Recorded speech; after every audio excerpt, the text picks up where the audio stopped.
O Carnaval 2017 já começa a ser pensado. E a União dos Blocos de Rua do Estado de São Paulo defende mais infraestrutura para a realização dos festejos na capital. Representantes do principal evento de rua da cidade estiveram aqui na Assembleia em busca de apoio. TV Revista começa agora. Uma festa que reúne 2 milhões de pessoas, 98% os próprios moradores da cidade. Estes são alguns números referentes ao Carnaval de Rua paulistano. Um evento pouco investido, a Prefeitura hoje investe em torno de 10 milhões de reais, sendo que 35% desse dinheiro vem da iniciativa privada. Então é um investimento muito baixo da Prefeitura. O presidente Fernando Capês recebeu a visita da diretoria da UBCresp, a União dos Blocos de Carnaval de Rua do Estado de São Paulo. A entidade está propondo mudanças na atual regulamentação dos desfiles de rua na capital. Hoje, o Carnaval de Rua de São Paulo é definido por decreto municipal. A UBCresp apoia a aprovação de um projeto de lei em tramitação na Câmara dos Vereadores e a inclusão de inúmeras novas regras, entre as quais transparência na criação do edital do Carnaval de Rua, com a participação dos representantes dos blocos, e a descentralização da captação de recursos de patrocínio. O ano passado foram irrisórios 3 milhões de reais investidos pela iniciativa privada, com uma exposição absurda. A gente está falando aí de mais de 2 milhões de pessoas. Então eles investiram um pouco mais de R$1 por pessoa que participou. É muito pouco. Então a gente está buscando justamente isso. Com a aprovação da lei, a gente consegue regular o carnaval, regulamentar o carnaval de rua e com isso abrir os olhos de muitas empresas para criar aí um fomento na comercialização do produto carnaval de rua. Na audiência com o deputado Fernando Capês, a diretoria da UBCresp detalhou a proposta da entidade e solicitou o apoio do presidente da Assembleia Legislativa. Nós vamos conversar com a equipe de transição, porque o carnaval se dará já sob a gestão do novo prefeito, a fim de que, em primeiro lugar, se corrijam algumas imperfeições da atual legislação que regula o carnaval de rua e, ao mesmo tempo, se estimule que a prefeitura passe a ser parceira desse evento, que é um evento importantíssimo para a cidade. São Paulo é o maior polo turístico do Mercosul. Nenhuma outra cidade se equipara a São Paulo. Se colocarmos o turismo religioso, o turismo de eventos, o turismo de negócios, o turismo de lazer e de carnaval. Então, evidentemente, nós temos que explorar ao máximo esse potencial e eu tenho certeza que a Prefeitura aceitará essa parceria. O assunto agora é cultura. Mais de 100 obras de artistas brasileiros consagrados estão reunidas em uma mostra especial na Pinacoteca de São Paulo. A Pinacoteca de São Paulo e o Museu da Secretaria da Cultura do Estado de São Paulo trazem desde o dia 22 de outubro a exposição Galeria José e Paulina Nemirovsky Arte Moderna. Uma reorganização e uma ampliação da mostra sobre o modernismo que ficou em cartaz por 4 anos na Estação Pinacoteca e agora ocupa 5 salas no primeiro andar do Edifício da Luz. Reunindo uma seleção de mais de 100 peças dos acervos da Pinacoteca do Estado de São Paulo. Contando ao todo com mais de 700, a mostra faz conexão com vários artistas centenários. Das inovações formais do primeiro modernismo, de Tarsila e Lazar Segal, há a preocupação com questões sociais, que marca a obra de Portinari e de Cavalcante. A mostra também passa por obras do período concreto e neoconcreto. A mostra permanece em cartaz até dia 26 de agosto de 2019. A Pinacoteca fica na Estação da Luz, número 2. A visitação é aberta de quarta a segunda-feira, das 10 da manhã às 5h30 da tarde. Ingresso custa R$ 6,00 inteira e R$ 3,00 a meia. E sábados são de graça. Crianças de 10 anos e maiores de 60 não pagam. Quase 1 milhão de brasileiros vivem hoje com o HIV, o vírus da AIDS que o mundo conheceu há mais de 3 décadas. Segundo o estudo da ONU, a doença mata 15 mil pessoas por ano no Brasil. São Paulo tem o maior número de portadores de HIV no país. De 1980 a 2014, o estado registrou mais de 236 mil casos. Bom, o desafio dos soropositivos vai além de sobreviver ao diagnóstico do vírus. Eles precisam vencer o preconceito. Meu nome é Silvia, sou soropositiva desde 1994. O maior problema é a falta de informação e o preconceito. Silvia tinha uma vida comum a de muitas pessoas. Trabalhava fora e cuidava da família, marido e 2 filhos. Tudo mudou em 1994, ao descobrir que o próprio parceiro e único namorado a contaminara com o vírus da AIDS. 10 anos desse casamento, numa fase ele começou a ficar muito doente. E a mãe dele trabalhava num centro de referência e testagem de AIDS, isso no final de 93. E aí ela achou melhor que ele fizesse o teste de HIV e deu positivo. E era uma doença carregada de mistérios e carregada de estigmas e preconceitos. Assim que saiu o resultado positivo dele, eu fiz o meu teste, eu tinha um filho de 1 ano e meio, e aí o meu filho também fez o teste. Para minha felicidade, meu filho não era portador, então isso já me fortaleceu para viver e lutar. Então os meus filhos foram a minha garra. Silvia começou a tomar as medicações, enfrentou e superou os efeitos colaterais do tratamento.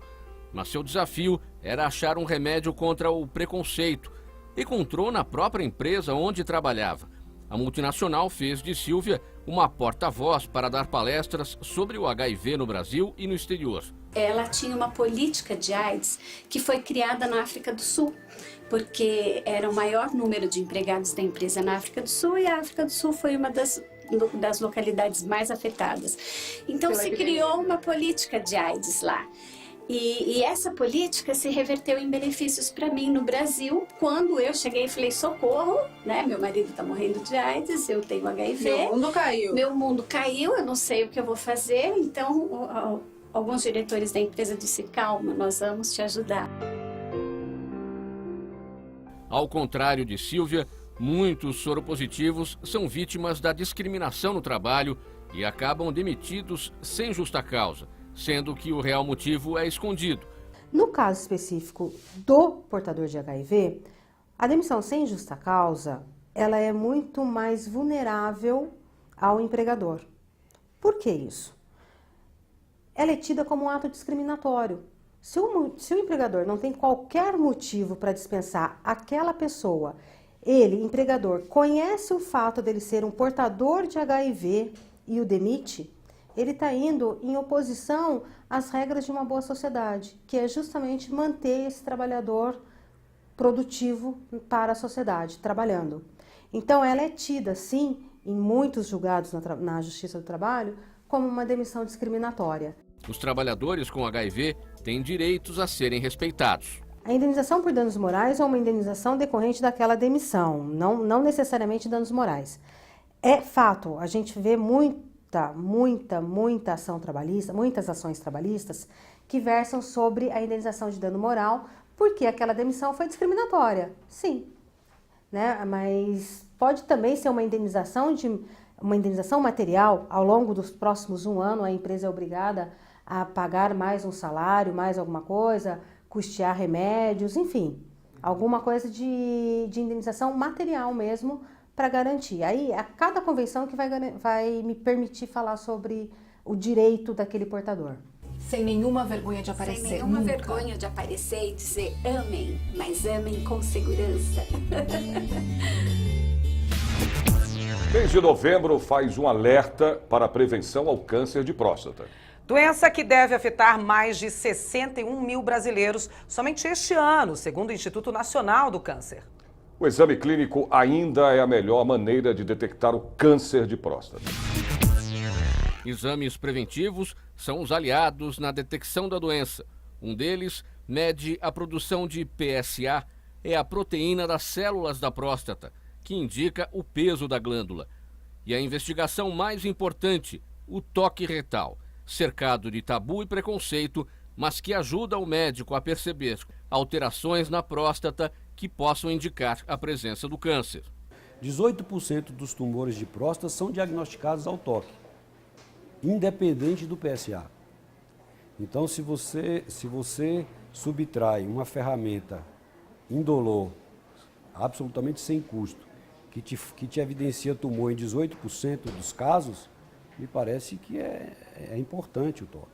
Eu aconselho todos os homens fazer esse exame, porque é normal, sabe? Ninguém tenha medo não desse exame não. É um exame normal e previne mesmo. A falta de sintomas não quer dizer nada. Todo homem, a partir dos 50 anos de idade, tem que procurar o médico urologista e fazer os exames necessários. Ou já a partir dos 45 anos, se tiver parentes de primeiro grau, pai, irmãos, tios, com câncer de próstata. É o caso do seu Carlos. 10 pessoas. E só 3 pessoas que contam história. Todos morreram de câncer de próstata. Para mim, eu estava morto naquela hora que o médico falou que eu estava com essa doença. A recaída foi grande e o médico me deu conselho e aí eu reagi novamente e falei, está nas mãos de Deus. O histórico familiar é um fator de risco importante para o câncer de próstata. Haja visto que você tem hoje trabalhos mostrando na literatura que se o paciente tem um familiar do primeiro grau que tenha tido câncer de próstata, isso aumenta em 5 vezes a chance dele ter câncer de próstata. E esse aumento da chance dele ter câncer de próstata cresce na medida em que tenha mais de um familiar do primeiro grau com câncer de próstata. Seu Carlos passou por um tratamento cirúrgico, a prostatectomia radical, que é a retirada de toda a próstata, procedimento indicado quando o tumor está contido na glândula. De 6 em 6 meses eu faço o tratamento, então o tratamento é ótimo. Graças a Deus, os exames que eu estou fazendo, estou livre, graças a Deus. Está tudo normal, estou novo novamente. No caso do Carlinhos, a biópsia de próstata, veio uma biópsia, um tumor Gleason, não me recordo, mas parece que era um Gleason 6, né? Portanto, um tumor pouco agressivo, restrito à próstata. Quer dizer, ele não saía da cápsula prostática e nesse momento nós indicamos prostatectomia radical para ele. Está muito bem. Seu Carlos se emociona ao se lembrar do sofrimento do pai. Não gosto nem de lembrar do meu pai, o sofrimento do meu pai. Meu pai sofreu muito. Muito. A melhor maneira para que você possa se prevenir de câncer de próstata, não você deixar de ter a doença, mas você tentar encontrar essa doença no estágio inicial.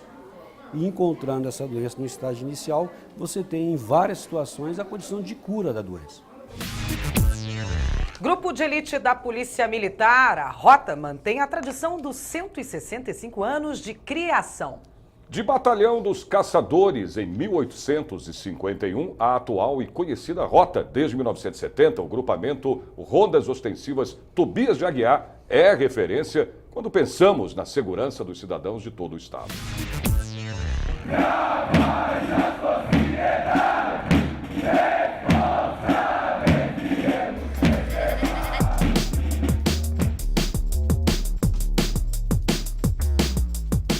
Nós temos por volta de 38 polos formadores ligados à Escola Superior de Soldados, ou seja, toda a doutrina de formação ela sai daqui e ela é repassada para esses polos formadores. Ela foi criada justamente para padronizar o ensino na formação do soldado da Polícia Militar. O lema da nossa escola é formar para servir, né? Então mostrar para quem ingressou na profissão que ele tem que servir à comunidade, servir ao cidadão. E para que isso aconteça, ele tem que aprender várias técnicas de policiamento, técnicas de defesa pessoal, técnicas, preparo físico, aulas de tiro. Então aqui ele passa por esse processo de doutrina para que ele possa depois bem servir o cidadão. Posteriormente, a Polícia Militar ela tem uma extensão muito grande de especialidades. E ao passo que ele vai evoluindo ou vai ficando mais antigo, né, ou com mais tempo de serviço, ele vai optando, de repente, por alguma especialização.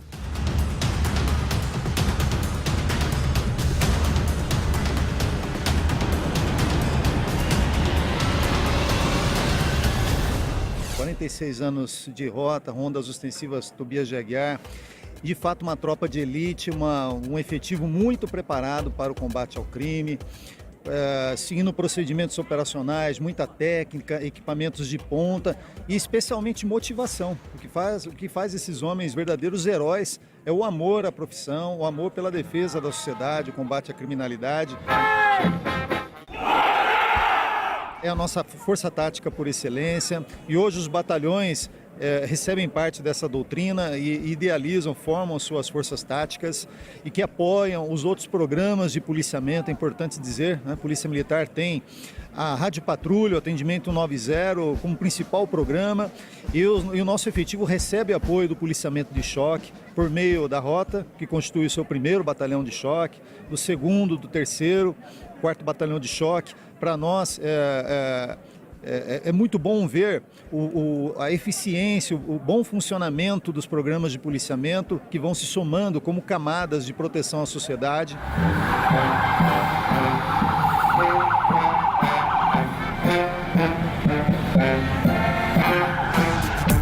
Além de cuidar da segurança dos cidadãos, a Polícia Militar de São Paulo abre um espaço para a cultura.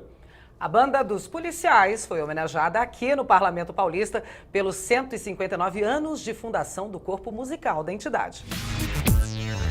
Eles são cerca de 150 integrantes, uma pequena fração dos 150 mil componentes da corporação. Seus instrumentos representam artisticamente a maior polícia do Brasil. A finalidade principal são músicas eruditas. E a banda sinfônica, dentro da banda tem um grupo que é a Jazz Band, que sai de dentro do grupo da banda sinfônica. E também quando tem muito serviço, nós fazemos 2 sessões especiais devido à grande demanda de serviços. O sargento PM Matos, há 13 anos na Polícia Militar, dedicou 11 anos ao corpo musical. Em 2003, eu estava praticamente saindo da Força Aérea Brasileira, por ter cumprido 6 anos de serviço na Força Aérea Brasileira, e aí eu tive a oportunidade de vir para a Polícia Militar, desempenhar essa função também dupla, de ser um policial militar e músico também. E assim, foi um complemento e um segmento da minha carreira profissional ao longo aí de muitos anos que terei ainda que cumprir. A Banda Sinfônica da Polícia Militar já se apresentou em grandes eventos como a inauguração do Viaduto do Chá, da Avenida Paulista. Ela própria faz parte do patrimônio histórico-cultural do Estado. Composta por 58 integrantes, executa peças eruditas e populares. Além da banda sinfônica, a Jazz Band, o coro e a camerata, a Polícia Militar de São Paulo conta com 13 bandas regimentais de música nos comandos e batalhões espalhados pelo estado de São Paulo. Para o deputado Coronel Telhada, do PSDB, uma arte rejuvenescedora que valoriza a vida militar. Eu quero cumprimentar, em primeiro lugar, pela iniciativa da sessão solene em homenagem ao Corpo Musical, uma das mais antigas unidades da Polícia Militar, que valoriza a nossa vida militar. No evento foi outorgada a medalha do sesquicentenário do Corpo Musical para seus integrantes por destaque em prol da arte e da cultura. O deputado Coronel Camilo, do PSD, proponente da solenidade, falou da relevância do reconhecimento público. O Corpo Musical da Polícia Militar é um dos primeiros que foram criados no Brasil. E ele, além de fazer a música, de cantar a nossa alma aí com a música, o Corpo Musical também faz policiamento. Eles trabalham aí em operações da Polícia Militar, na porta do metrô, e uma parte do tempo eles tocam, uma parte do tempo eles fazem policiamento. Mas o que é mais importante, eles fazem um grande trabalho de polícia comunitária. Então eles tocam em muitos eventos, eles estão presentes sempre aqui na Assembleia Legislativa, nas sessões solenes, trocam em praça pública. Tem uma retreta que eles fazem sexta-feira na frente do Comando Geral para toda a população, ou seja, sempre levando a música e mostrando um outro lado do policial militar, além do fato de ser policial, mostrando também que tem sensibilidade, trazendo a música e encantando a gente. A Assembleia Legislativa também foi palco para outra homenagem, dessa vez para a Companhia de Dança de São Paulo. E o evento reuniu representantes da dança brasileira e ressaltou a importância do projeto estadual que já representou o país em várias partes do mundo. Criada em janeiro de 2008 pelo governo do estado de São Paulo, a São Paulo Companhia de Dança se tornou conhecida por ser uma companhia de repertório. O que é isso? Que dança balés clássicos e contemporâneos, tanto obras canônicas, ou seja, que vêm ao longo do tempo sendo dançadas por bailarinos do mundo inteiro, quanto criações especiais para a nossa companhia. A companhia apresenta espetáculos de dança no estado de São Paulo, no Brasil e no exterior. E hoje é considerada uma das mais importantes da América Latina pela crítica especializada. Tivemos diferentes países, como França, Canadá, Estados Unidos, Alemanha, Israel. É um prazer para a gente poder levar a arte do Brasil para diferentes lugares. Desde sua criação, já foi assistida por um público superior a 500 mil pessoas, em 14 diferentes países, passando por aproximadamente 100 cidades, em mais de 550 apresentações. Um ato solene em homenagem à São Paulo Companhia de Dança foi presidido pelo deputado Coronel Camilo, do PSD. Eu sou policial militar, 33 anos na Polícia Militar, e eu queria levar um pouquinho mais essa integração para toda a área policial, não só policial militar, mas civil, né? Policial científico. O que acontece? O policial ele só vê agruras durante toda a sua vida, ele só vê coisas ruins, né? Então eu quero levar, estou fazendo aqui, né, com a Companhia de Dança esse reconhecimento, mas na realidade nós estamos começando uma grande parceria. A companhia vai fornecer ingressos gratuitos para os policiais militares, para os cadetes da Polícia Militar, para os soldados da Escola de Formação lá de Soldados, né, Superior de Soldados, para que eles frequentem a Companhia de Dança e que eles levem inclusive seus familiares, seus filhos, que essa cultura mude e passe a se integrar mais, né, na área cultural da cidade, né, do estado. Então, para mim é uma grata satisfação estar podendo fazer isso. Começa aqui uma grande parceria. As homenageadas, algumas das mulheres que marcaram a história da dança no Brasil. A dança também tem se tornado cada vez mais forte no nosso país. Isso é importante também que as homenagens mostrem o quanto a população gosta da arte e da cultura que é feita aqui. Desde janeiro de 2014, é obrigatório que todos os carros fabricados no Brasil saiam das montadoras equipados com airbags. Olha, e em caso de problemas de recall, o proprietário tem direito à avaliação e troca totalmente gratuitos. Quando o painel do carro vem com esse lembrete, o proprietário já se sente um pouco mais seguro. Afinal, em caso de acidente, terá uma proteção para não bater com a cabeça no volante.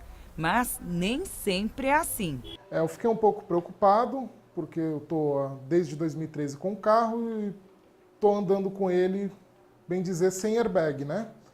Isso aí me preocupa, porque eu tenho duas meninas, né? 2 crianças, a minha esposa, a gente usa o carro para viajar, para passeio, e no momento que eu precisar do airbag, ele pode vir a não funcionar, trazendo não só danos materiais, como danos bem piores, né, para a família.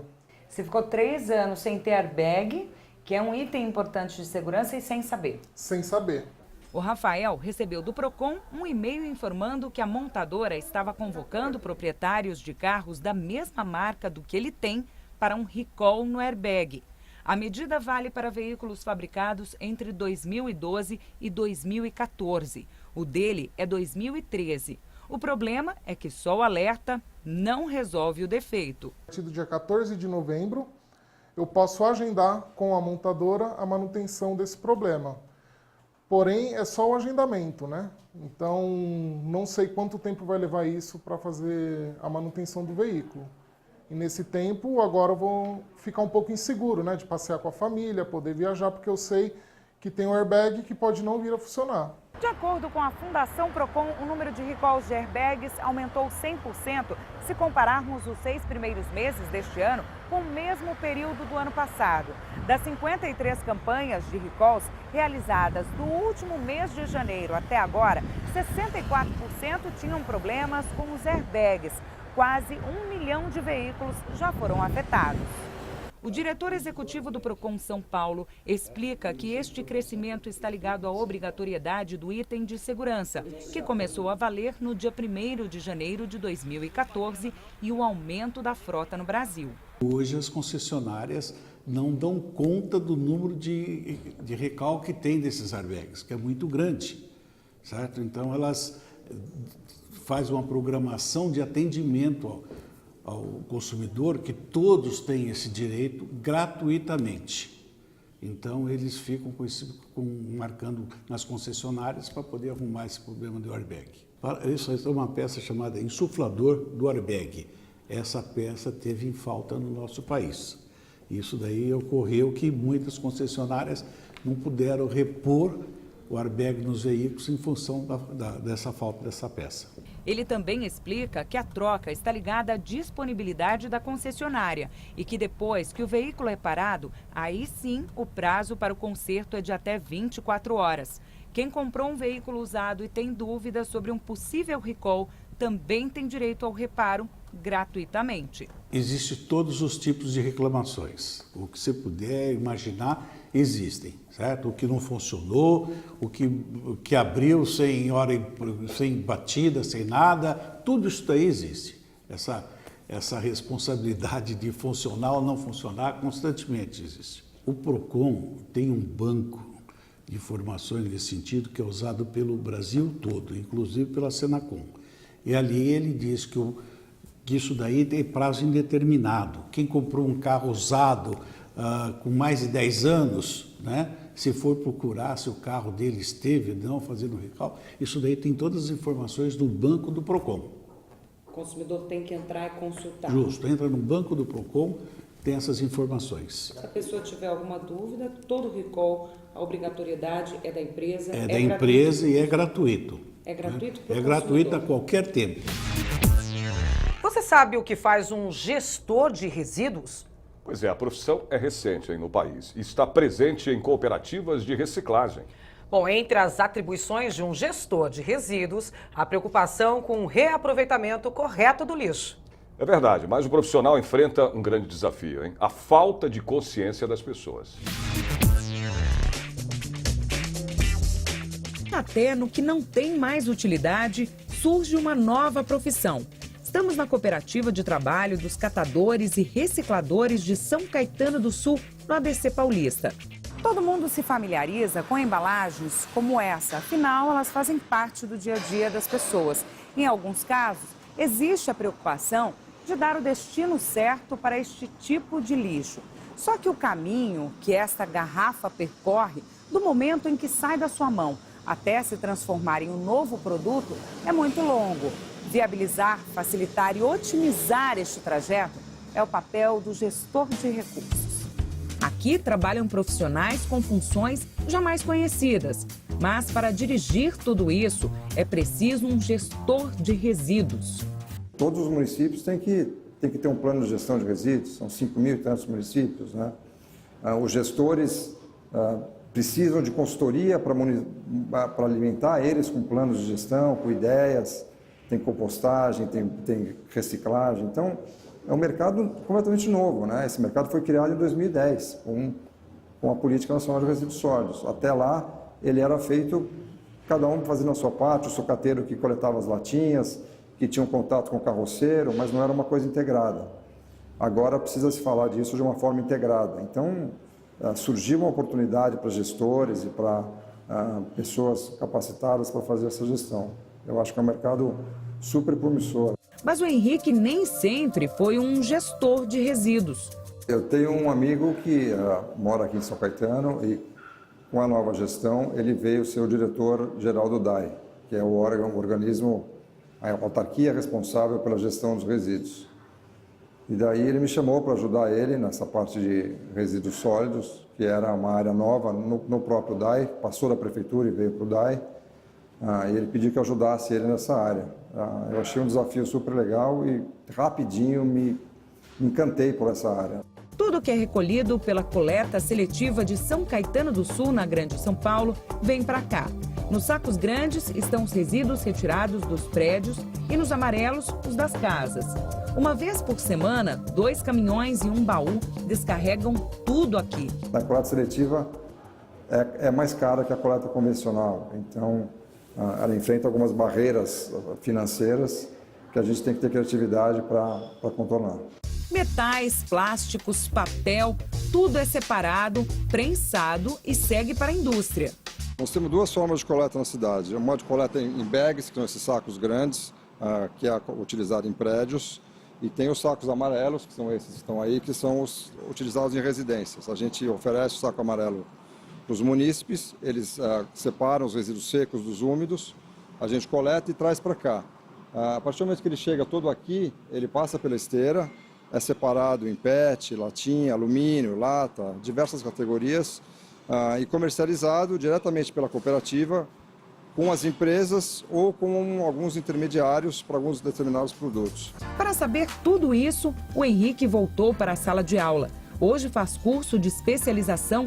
Sentiu a necessidade de se capacitar no novo trabalho. A gente vê isso aqui no dia a dia, né, com esse pessoal que está aí atrás trabalhando, o impacto que a gente tem na vida deles, é uma coisa muito gratificante. Então, me encantei pela área, fui fazer um curso de pós-graduação na USP para me capacitar um pouco melhor e estou feliz da vida nessa área agora. Henrique conta que vive em constante aprendizado, que além da questão ambiental, trabalhar com resíduos requer também um olhar social para os trabalhadores do setor. Tem uma coisa que é fundamental, né? E é importante, que aqui não tem fim, né? Porque lixo é uma coisa, resíduo é uma coisa que não tem como não gerar, né? Por mais que a salvação do processo todo seja diminuir o consumo, vai ter sempre consumo e vai ter sempre lixo. Então, fazer a gestão disso de uma forma inteligente é importante. E não vai acabar nunca esse mercado, porque tem cada dia mais coisa para fazer com esse resíduo. Um dos desafios é adequar as empresas a um sistema correto de gestão dos seus resíduos, diminuindo o custo da produção e reformulando os procedimentos de forma a causar menos impactos ambientais. No Brasil, o principal desafio é convencer as pessoas a fazerem a triagem em casa. Então, eu acho que as prefeituras, de uma forma ou de outra, já estão se organizando para fazer a coleta seletiva, para fazer a separação e a comercialização dos resíduos. Mas ainda chega muito pouco resíduo nas cooperativas. Ainda o pessoal não separa em casa, tem preguiça de fazer isso, não tem o hábito de fazer isso, né? Então a gente acha que trabalhando isso nas escolas ajuda, né? Mas a criança vai demorar um pouco a ter influência direta sobre isso, né? Então a gente precisa convencer os adultos de alguma forma a participar já dessa separação e da coleta seletiva. Esse eu acho que é o grande desafio.